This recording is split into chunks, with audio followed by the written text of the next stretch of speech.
আজকে রিভিউ দিব, একটা ডিটেলস রিভিউ দিব, সেটা হচ্ছে পোকো X7 Pro 5G। এটা 8256 আনঅফিসিয়াল কেনা, বসুন্ধরা সিটি থেকে। আসলে এটা এক্সচেঞ্জ করে নিয়েছি, আমার Realme 10 ছিল, ওটার সাথে এক্সচেঞ্জ করে এটাতে কিছু টাকা, কিছু না মোটামুটি ভালোই টাকা অ্যাড করে এটা নিতে হয়েছে।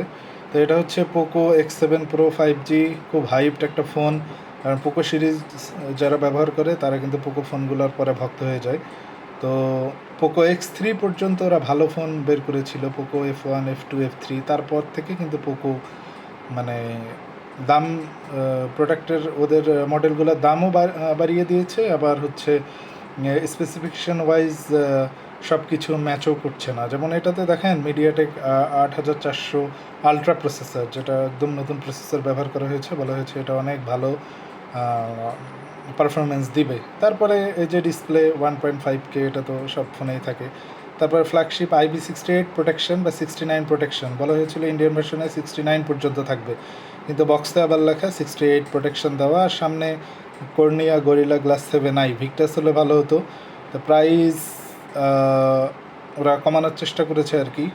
তো এখন বাংলাদেশে প্রাইস হচ্ছে এটা 8256, 36,500।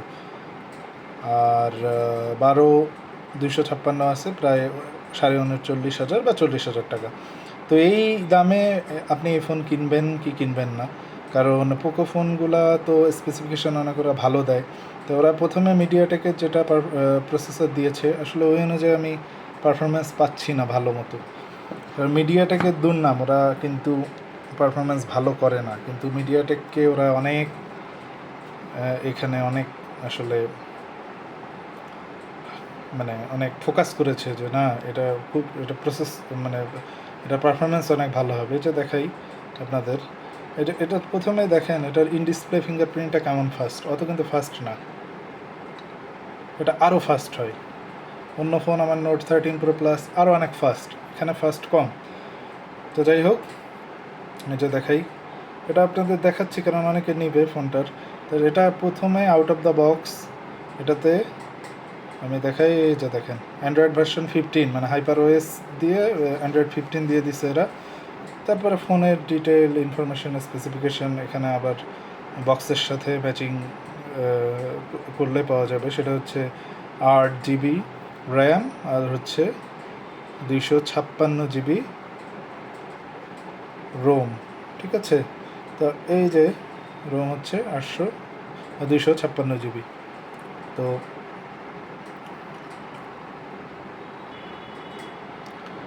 256GB Rome. আর এই যে ফোনের স্ট্যাটাস, কত পার্সেন্ট চার্জ আছে, ডাবল সিমের ফোন, এই যে মডেল নাম্বার, এই যে দেখেন মডেল নাম্বার, এটাই হচ্ছে আসল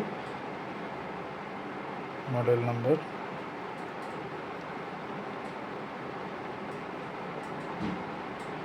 তো পোকো ফোনগুলোর ব্যাপার কি, পোকো ফোন পারফরমেন্স ওরিয়েন্টেড হয়, এজন্য সবাই কিনতে যায়।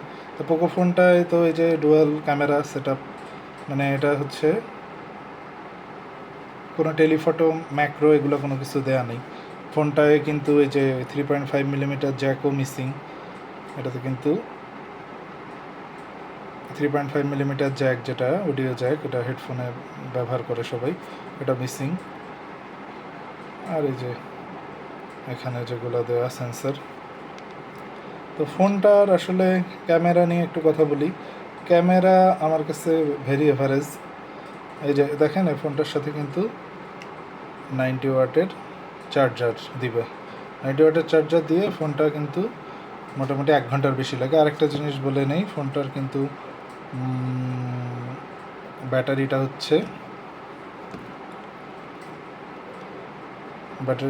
6500 মিলিঅ্যাম্পিয়ার ব্যাটারি। তা 6500 মিলিঅ্যাম্পিয়ার ব্যাটারি অনেক ভারী হওয়ার কথা, ফোনটা কিন্তু অনেক হ্যান্ডি। দেখাই, ফোনটা handy.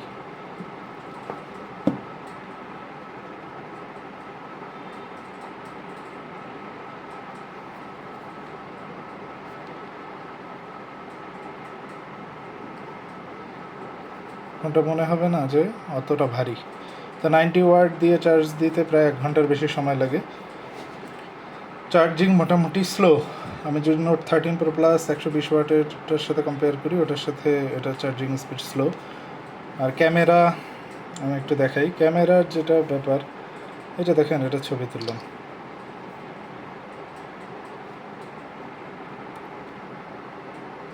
Camera performance average. Video যদি দেখাই, ভিডিও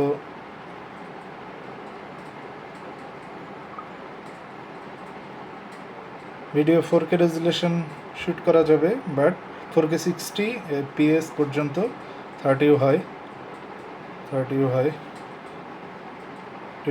30 হয়, কিন্তু 60 পর্যন্ত হাইস্ট করা যাবে পিছনের ক্যামেরা দিয়ে। সামনের সেলফি ক্যামেরাও খারাপ, তারপরে হচ্ছে সামনের সেলফি ক্যামেরার ছবিও খারাপ, তারপরে হচ্ছে লো লাইটেও খারাপ, আবার হচ্ছে দিনের বেলাতেও খারাপ, মানে এভারেজ সেলফি আপনার বলা যাবে খারাপ, যদি বাংলা কথায় বলি, ভালো না আর কি ক্যামেরা সেলফিতে। আর পিছনের হচ্ছে ডে লাইটের ভালো, ডে লাইটে মানে রোদের আলোতে পিছনের ক্যামেরা এবং ভিডিও কোয়ালিটি মোটামুটি ভালো বলা যায়, কিন্তু লো লাইটে খুবই মেডিকিওর, মানে ভালো না, অতটা ভালো না। কিন্তু ফোনটা আসলে এখন বাংলাদেশে 36,500 টাকায় বিক্রি হচ্ছে, যেটা ইন্ডিয়াতে দাম প্রায় দেখলাম 24,000 বা 23,000 22,000 টাকা। তো বাংলাদেশি টাকায় 32, 33 বা 30,000 হলে আমার মনে হয় যে এই ফোনটা এই মানে এই প্রাইসে বেস্ট বলতে যারা পোকোয় নেবে তাদের জন্য বেস্ট। আরও অন্য কোম্পানির ফোন আছে, মটোরোলা এখন অনেক সুন্দর সুন্দর ফোন বের করছে, টেলিফটো দেয় 30,000 টাকার মধ্যে, 28,000 29,000 টাকা ফোন দেয়। নাথিং ফোন বের হয়েছে CMF2 Pro, এটাও বাংলাদেশে এখন 28-29,000 টাকায় বিক্রি হচ্ছে। চার্জার আছে ফোনে, তারপরে ফোনে হচ্ছে টেলিফটো দেয়া। তো সব কিছু নাথিং ফোনের ওয়েস ক্লিন অনেক, অপারেটিং সিস্টেম অনেক, ওদের ইউজার ইন্টারফেস অনেক ক্লিন। তো যারা পোকোয় নেবে তারা যদি এটা নিতেই চায়, তারা যেন দামটা একটু কমে গেলে নেয়, কারণ বাংলাদেশে এখন অনেক প্রাইস। আমি নিলাম 36,500 টাকায়, তো তাও 8,256, আর 12,256 যারা নিবে তাদের তো প্রাইস প্রায় 40,000 টাকার মতো, 39,500 টাকা।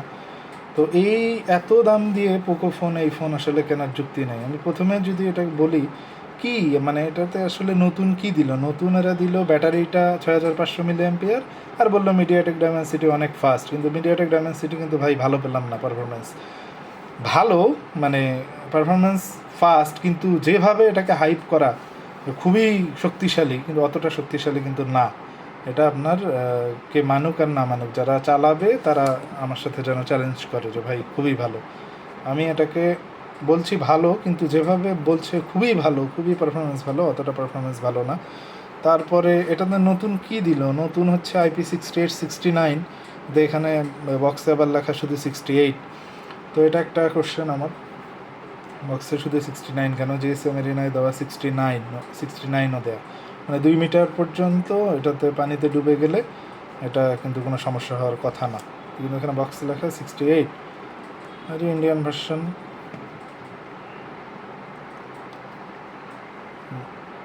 Made in India. নতুনত্ব এই প্রসেসর আর হচ্ছে ব্যাটারিটা দিয়ে ফোনটা হালকা করছে অনেক, ব্যাটারি 1.5 দিন 2 দিন চলে যায়। আর একটা নতুন জিনিস সেট করছে, সেটা আপনাদের দেখাই, কারণ অনেকে তো কিনবে পোকোর, যারা দেখেন ব্যাটারি প্রোটেকশনে দেখেন এখানে সাইকেলটাও দেওয়া আছে, চার্জিং সাইকেল। আমি কতবার চার্জ দিছি? 8 বার এই পর্যন্ত কেনার পর। ফার্স্ট ইউজ হয়েছে আমার ব্যাটারি বা ফোনটা মে 2025, ঠিক আছে? ম্যানুফ্যাকচারিং ডেট ফোনটা 2024 সালে, মানে এটা রিসেন্ট চলে আসছে বাংলাদেশে। তো এই জিনিসটা এরা নতুন অ্যাড করছে। ফোনটা আপনার আগে কেউ চালিয়েছে কি না এটা আপনি প্রথমে বুঝে যাবেন। তো ফোনটার আসলে দাম কমলে নেওয়া উচিত, 30-32-এ গুড ডিল। যেমন পোকো X6 Pro এখন কিন্তু 30,000 টাকা, 8,256। এটারও এরকম প্রথমে অনেক দাম ছিল, তা এটা কমতে কমতে এখন কিন্তু দাম 30,000 সামথিং, 8,256। তো পোকো যারা নিবেনি, যে না পোকোই আমার লাগবে, তারা একটু দামটা কমলে তারপর নেবেন। আর এই জিনিসগুলো মাথায় নেবেন যে পোকো ফোন শুধু পারফরমেন্স ভালো হবে, আরও কোনো কিছু, মানে পারফরমেন্স ভালো, ক্যামেরা ভালো, এটা তো নিতেই পারি। ক্যামেরা ভাই খুবই এভারেজ, পারফরমেন্সও আমি খুব বেশি ভালো বলবো না, ক্যামেরা তো এভারেজ, শুধু ডে লাইটে। তো ডে লাইটে মানুষ কি সারাদিন ছবি তুলে, ইনডোরে তো মানুষ ছবি তুলে, তো ইনডোরে অতটা ভালো আপনি পাবেন না, রেজাল্ট অতটা ভালো পাবেন না। ভালো পাবেন ফোনটার ব্যাটারিটা, 1.5-2 দিন চালালেও এটা সহজে শেষ হয় না। আর হচ্ছে ফোনটা লাইট ওয়েট, এটা হচ্ছে নেবুলা গ্রিন কালার।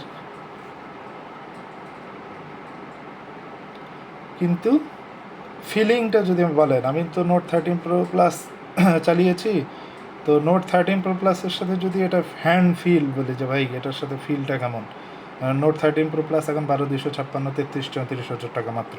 তো এটা নিবো না এটা নিবো, তাহলে আমি বলবো নোট 13 প্রো প্লাসই নেন। ক্যামেরা ট্যামেরা এটার সাথে যদি কম্পেয়ার করি তাহলে নোট 13 প্রো প্লাসেই বেটার, ক্যামেরা, ডিসপ্লে, তারপরে হ্যান্ড ফিল যদি বলি, হ্যান্ড ফিল হচ্ছে এই পোকো ফোনটা নিলে অনেক চিপ মনে হয়, চিপ মানে সস্তা মনে হয়, এটা সস্তা ফোন। কিন্তু নোট 13 প্রো প্লাস যদি আপনি নেন, বা 14 প্রো প্লাসও চলে আসছে এখন, কিন্তু ফিলটা হবে প্রিমিয়াম, মনে হবে না দামি ফোন মনে হয় নিলাম হাতে। তো পোকো ফোন, এটা আমার একটা অনেস্ট রিভিউ, এটা আমি এতদিন চালানোর পর যেটা বুঝলাম যে আসলে শেয়ার করা উচিত। যারা অন্ধভক্ত পোকো X7 প্রোর, তারা নিতে চাইলে দামটা কমার পরেই নিলে বেস্ট হবে। আর বক্সে তো এই যে জাস্ট এই কভারটা দেওয়া, আর সিম ইজেক্টার পিন, আর হচ্ছে 90 ওয়াটের চার্জার দেওয়া, এই হচ্ছে পোকোর ইনসাইড দ্য বক্সে যা থাকে তাই। ফোনটা বাংলাদেশে ইন্টারন্যাশনাল ভার্সনটা পাওয়া যাচ্ছে না, ইন্টারন্যাশনাল ভার্সন পাওয়া গেলে বেস্ট, ইন্টারন্যাশনালটাই নেবেন। কিন্তু আমি এমন সময় নিয়েছি তখন আসলে ইন্টারন্যাশনাল ভার্সনটা অ্যাভেলেবেল ছিল না, কোথাও কোনো শপে ছিল না। বসুন্ধরা সিটিতে আমি তো কয়েকটা শপ ঘুরেছি যেগুলো ভালো। তো বেস্ট হচ্ছে আপনারা একটু ওয়েট করেন, ওয়েট করে দামটা কমার পর, যারা পুকুর একদম ব্লাইন্ড ফ্যান তারা ওয়েট করার পর তারপর নেবেন। আর ক্যামেরা পারফরমেন্স এগুলো তো বলেই দিলাম।